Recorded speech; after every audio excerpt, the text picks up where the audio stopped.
I used to come to this park for years, man, with my kids regularly. If you're watching on YouTube, this park right here. And I used to bring my kids here when they were really small. And I used to watch them, run around and play on the swings. This was one of the first parks that they've ever came to where they went down slides by themselves. They used to be really scared to go down the steep one. And I just watched them play with the sand and their toys in the sand. They Dad, can we bring some toys to play in the sand? Because they had this little sand.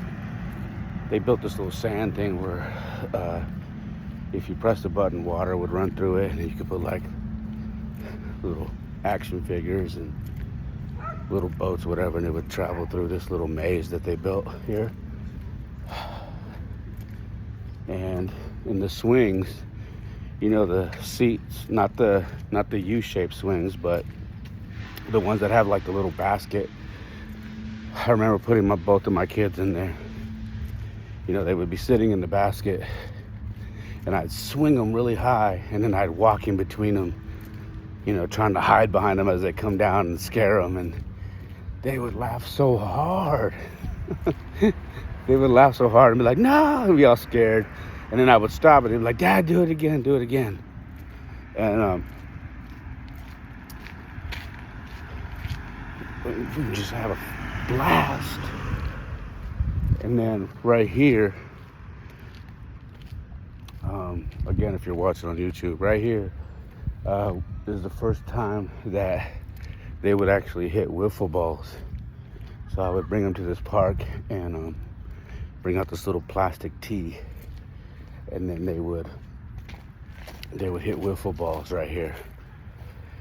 And every now and then, like right now, I bring up old videos of them at this park hitting wiffle balls, and they crack up because Jaden would hit them real soft because he was little and young. He was barely maybe 2 or 3, and Jordy, 4 or 5 years old, and he's just smacking wiffle balls across the park. And so they get a kick out of watching.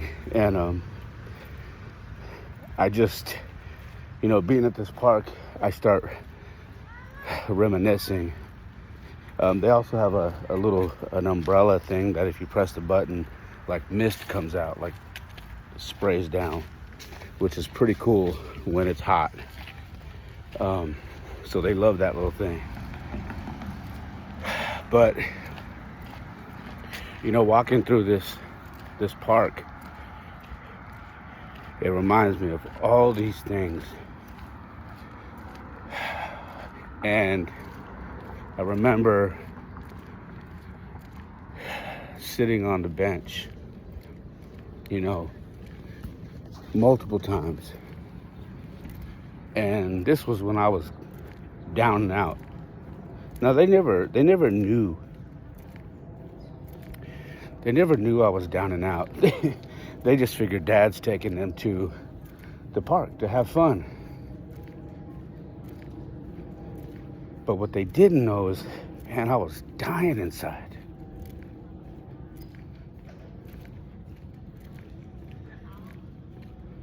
I was dying. I was broken.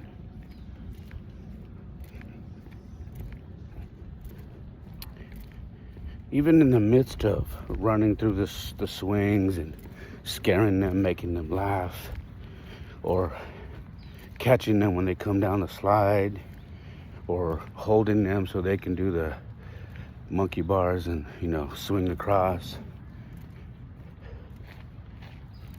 While I was doing all of that, they had no idea that their dad was just broken. Am I talking to somebody right now? Because I hope I am, because I want you to understand something. As hard as those times may be, and trust me, they are hard. As hard as those times may be, you eventually get through them because life just has a way of working itself out like that. Life just has a way of, as long as you get up every day and do what you're supposed to, like I always talk about, it works itself out. But those days were so difficult, man, because on one hand, you're enjoying watching your kids play and laugh, and they're enjoying you. And on the other hand, your future is so like up in the air because of everything that's going on. And they have no clue because they're young and they're not supposed to have a clue. But if you're a dad and you're listening to me and you've gone through this, you know exactly what I'm talking about.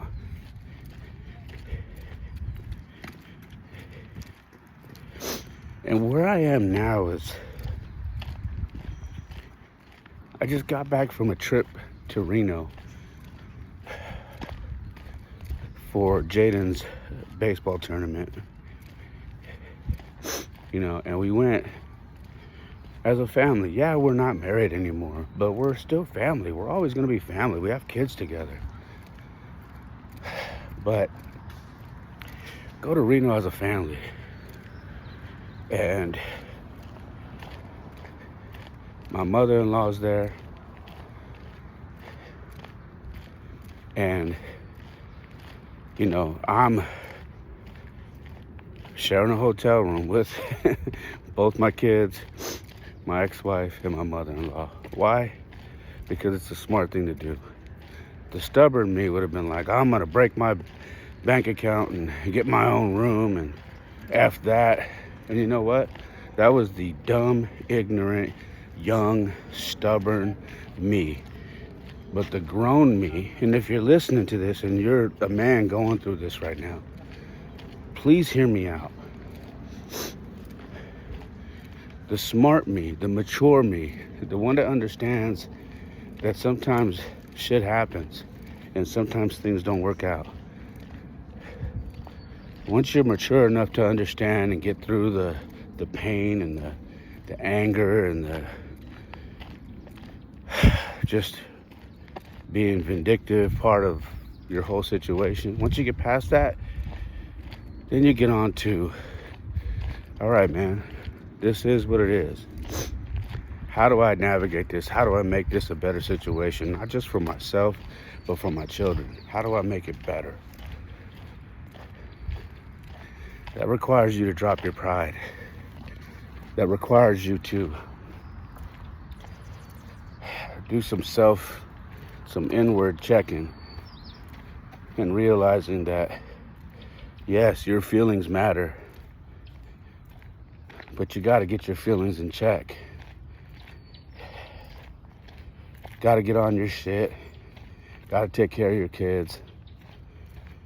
And sometimes the move is to drop your pride, put everything you want aside, and do what's important for the kids.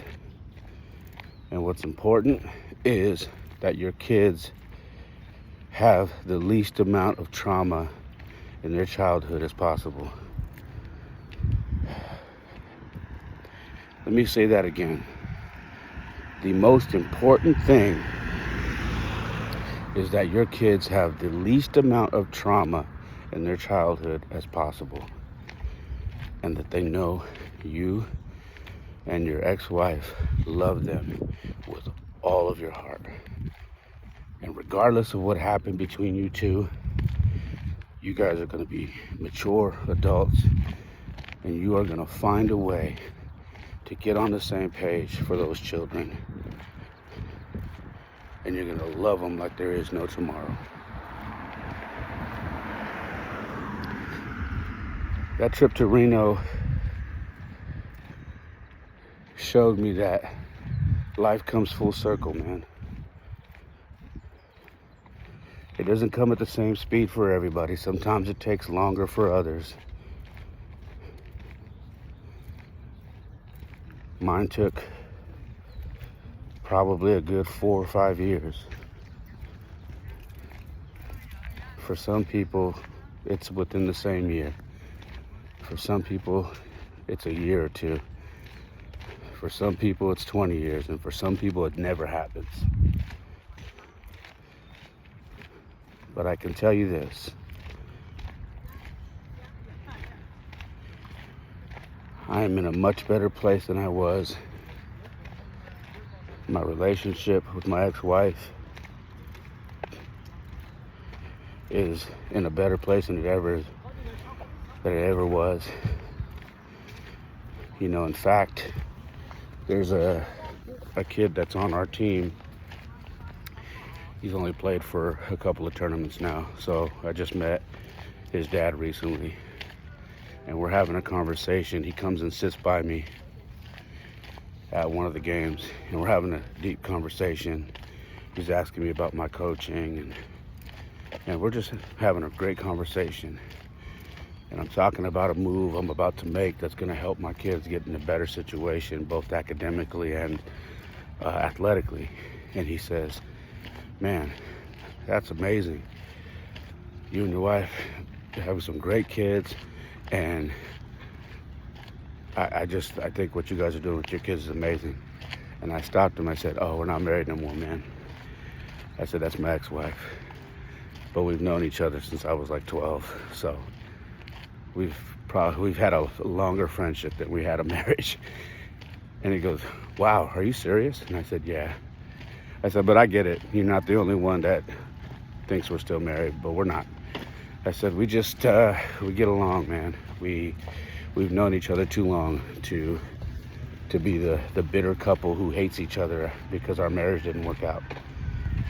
And he goes, "Man, that makes it even more impressive, because I don't know anybody who gets along the way you two get along, can take trips together, can do all these things together, and not have issues." I go, "Yeah, man, it hasn't always been like that, Early on it was tough, but at some point you just gotta kind of say it is what it is, And he's like, "No, I hear you 100%. And he goes, "Man, I'm impressed." And I was like, "I appreciate it, man." He goes, "You guys have no issues?"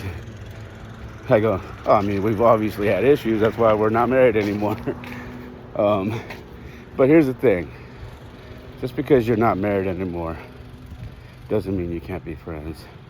It just means the marriage didn't work out. We weren't a good fit for marriage. We just weren't. And that's okay. I can say that now. I couldn't say that before, because before I was like, F that. My marriage is supposed to work. I don't understand what's going on here. We're supposed to make this work. I still feel that way with regards to marriage in general, that you need to work at it, because it's not easy. But there are some people that should not be married. And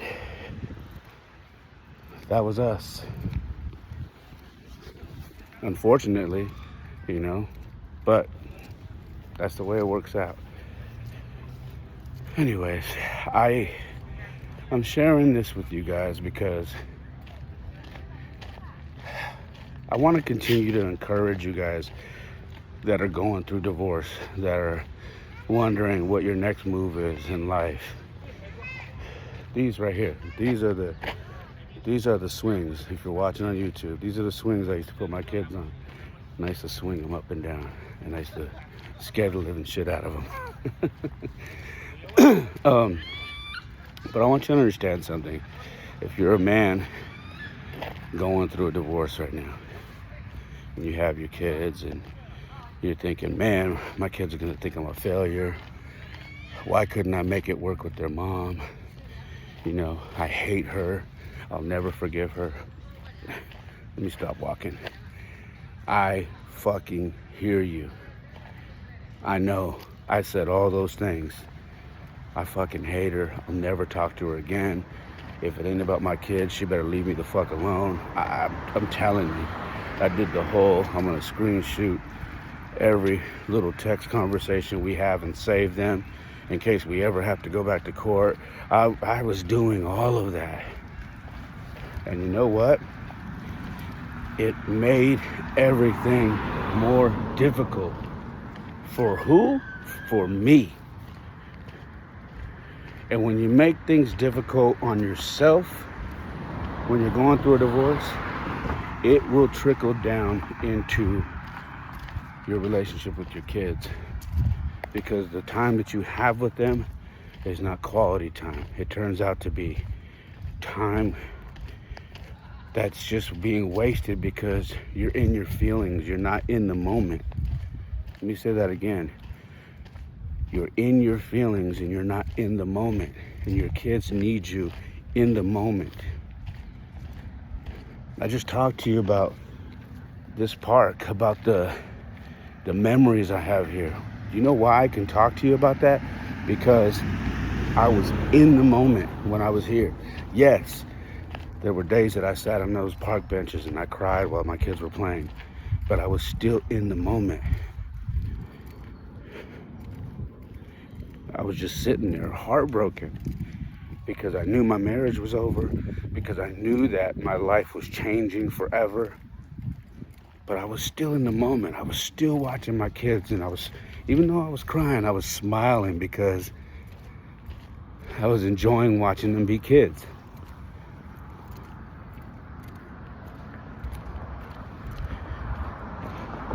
I said all those things that I told you right now. I said them all. And at the time, I meant them. But once I started getting healthy, started taking care of myself, I started realizing that's no way to live. It's not good for you. It's not good for your health, not good for your spirit. It's not good for your kids. I started realizing I gotta take my foot off the throttle and approach this thing a whole nother way. So I started communicating, I started talking. I started stop trying to make things difficult. I had to let go. Like I also had this issue of if I'm not difficult, then she's just gonna get whatever she wants, and she's gonna get to go live her life, and I'm still angry. No, you're angry because of you, bro. You're angry because you're fucking choosing to be angry. You can man the fuck up and say, you know what? I'm choosing not to be angry no more. I'm choosing to move on with my life. I'm choosing happiness. I'm choosing to get better spiritually. I'm choosing to get better strong and going to the gym. I'm choosing to take care of my thoughts and to get better and just do all the things I need to. I'm choosing that. I don't want to choose anger no more. I don't want to choose being bitter. And I don't want to choose being difficult just for the sake of being difficult, because fuck her. I know, man. I know. And I know someone listening to this is there right now. I know you're there right now. And if I can tell you one thing, brother, don't do it. Let it go. Let it go. It's going to do more harm for you than it's going to do good. It's going to ruin your relationship with your kids because you're going to be the bitter dad who just can't get over the situation. And then it's going to trickle into any future relationships you have with any women. They're going to look at you and say, you're not fucking healed. You're not healed from your divorce. You're not healed from the situation you went through. And you're taking it out on me. Or even worse, you're just not even opening up, so you're not even giving someone a chance. Do you understand what I'm saying? I tell no lies when I tell you, man, everything that you can possibly be thinking right now, I've thought it, I've done it, I've been there, you know what I mean? I can tell you that with all my heart. But I need you to understand, at the end of the day, none of that does anything to make the situation better. And that's what life's about, is getting better. By no means am I where I want to be right now. But I don't know if we're ever exactly where we want to be. We're always a work in progress, right? We're always a work in progress. Kind of like the clay, you know, the little spindle when you're molding clay. It's always spinning. You're always molding it. I feel like that's what we are in life. I feel like in life we're on this thing that's, you know, God's pumping the pedal, it's spinning, and then he's constantly got his hand on our life, and he's molding the clay. That's us. He's molding the clay, and it's constantly changing. And I feel like that's what we are. And I'm okay with that. I'm okay with not being exactly where I'm at. Why? Because that means I'm going to continue to grow. I'm going to continue to strive to grow. Shit, man, that's why I'm out here right now doing what I'm doing. That's why I knew I needed to do 75 hard again. I knew it. I felt it in my bones. I was like, I got to do this. Got to do it. I need some clarity again because life was coming at me again. And it had been a while since I did 75 hard. And I was like, you know what? I got to put myself back on this program because I need to cleanse myself. I need to stop drinking for 75 days. And I don't drink a lot, but I just need to stop drinking for 75 days. I need to start fasting every day. I need to start reading every day. I need to start exercising twice a day. I need to start doing all that, drinking more water. I got to get better. I got to clear my mind. That's why I'm on this thing. And like always, it's like clockwork, man. I do 75 hard and instantly clarity. I start recording podcasts talking about things that matter. Things that have not only helped me get better, but if you're listening and you're there right now, things that are going to help you get better. That's why I started this podcast. Yes, it's about my life. It's about everything that I deal with and go through and my experiences with my kids and my life in general. But it's also for anybody who's going through divorce and who's a single father who's trying to figure it the fuck out. That's why I share everything, man. I don't hide anything. I always tell people that say, what have you been up to? I'm like, you obviously don't listen to my podcast or anything, because if you ask me that just shows me you don't, because I honestly don't really hide anything. I share everything with my life on this podcast. And if I haven't done an episode for a while, trust me, most of you guys know who've been here for a few years, you know that a big update is coming. I'll drop an episode where I'm like talking for an hour and a half, 2 hours, and I'm catching you up with everything that has to do with me. But listen, man, life comes full circle. And I promise you, as long as you get up every day and you don't throw in the towel and you start working on yourself, you start working on everything that is you. If you don't like your job, get a better job. Go look for a better job. You don't like your living situation, go find another place to live. You don't like the car you're driving, go find another car. You don't like the way you're feeling in your head, start praying.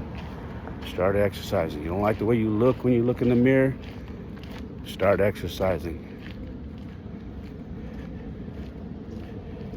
Start doing all those things. And don't give up on your relationship with your ex. As crazy as that sounds. Don't. Because if you have young kids, I promise you, it's more important that you fix that relationship with her than say, fuck it, I don't need to be around her. I'm gonna give you another tip. When you start dating, a good woman, listen to me, listen close. A good woman is going to ask you right off top, what is your relationship like with your ex-wife, the mother of your children? And I can tell you she's asking because she wants to find out if you have that one major red flag. And that red flag is instantly throwing your ex-wife, the mother of your kids, under the bus. Saying everything's her fault. She's a bitch. I can't stand her. Blah, blah, blah. Do you think, let me say this again, do you think a good woman is going to want to be with you after you say that? She's not. Now, a woman who has no self-respect, who is just someone for the time being, she ain't going to really care. And second of all, she's never going to ask that kind of a question. But a good woman asks that question because she wants to know what she's getting herself into. Because she knows you have kids, so she knows there's a mom somewhere. You understand what I'm saying? So it behooves you to fix your relationship with your ex-wife. And I can tell you from experience, man, it will do wonders for your life, your kid's life, and everything you got moving forward. If you think I'm kidding, please go back to episode 1, 2, 3 of this podcast. I was in a completely different place. I was broken, shattered, just a mess. I am not kidding you guys. The progression from 2020 to now is very evident if you've been following me here for that long. Okay? I share my life with you guys because I love you guys, and I appreciate everybody who continues to support me here. I appreciate everybody who shares the episodes, who messages me, who's leaving messages on YouTube talking about situations similar to mine, and something that I have shared has helped them look at things a different way. I appreciate all you guys. It's a big reason why I do this. But with that being said, man, I'm going to close this episode out. I want to tell you guys thank you so much for everything that you do, man. All the Instagram posts, everything you guys do, comments, sending me messages. I just appreciate you guys because it's good to hear from you guys and seeing how my life has somehow affected your life. I appreciate you guys, and like I always say, my life isn't perfect. Oftentimes it is a mess, but for me, it is the perfect mess. Peace.